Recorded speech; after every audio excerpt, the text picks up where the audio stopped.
আমার একটা নিজের সংসারের খুব শখ।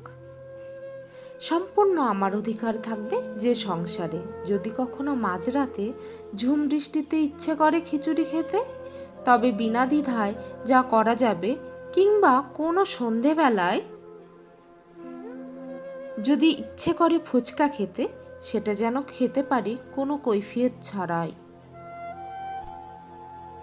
যেখানে কোনো হিসেব দিতে হবে না যে চিনি কেন মাসের আগে শেষ হয়ে গেল,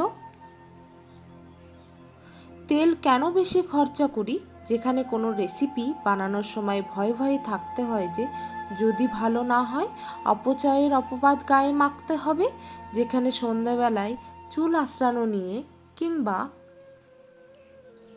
ফাস্টফুড খাওয়া নিয়ে কথা শুনতে হবে না। যে সংসারে আত্মীয়দের সঙ্গে হেসে বেশি কথা বলা নিয়ে কৈফিয়ত দিতে হবে না। বিকেলের অপসরে ছাদে যাওয়া নিয়ে কোনো কথা শুনতে হবে না।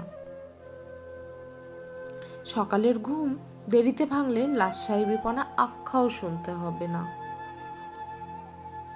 দুপুরে ঘুমালে কুড়ে শুনতে হবে না। যেখানে পিরিয়ডের যন্ত্রণাময় দিনগুলোতে কম কাজ করলে কেউ মুখ কালো করে কথা শোনাবে না। প্রতিটি মেয়ের মনের ভিতর আজীবন লালিত হয় নিজস্ব একটা সংসারের ইউনিভার্সাল ট্রুথ। এটাই সত্যি। অধিকাংশ মেয়েরাই সেটা পারে না।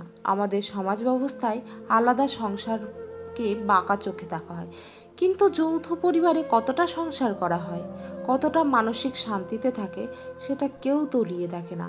দাম্পত্য জীবনে প্রাইভেসিটা অনেক বড় জিনিস, যেটা অধিকাংশ মেয়েরাই পায় না। স্বামীদের দায়িত্ব এখানে বিশাল। সদ্য বিয়ে করা মেয়েটা সব কিছু ছেড়ে আপনার ভরসাতে আসে, তাই কখনো নিজের স্ত্রীকে অপমান করা উচিত নয়। তাই মেয়েদের নিজের সংসার হওয়াটা খুব দরকার, আমার নিজস্ব মতামত। ভিডিওটি ভালো লাগলে লাইক, শেয়ার, কমেন্ট, সাবস্ক্রাইব করুন।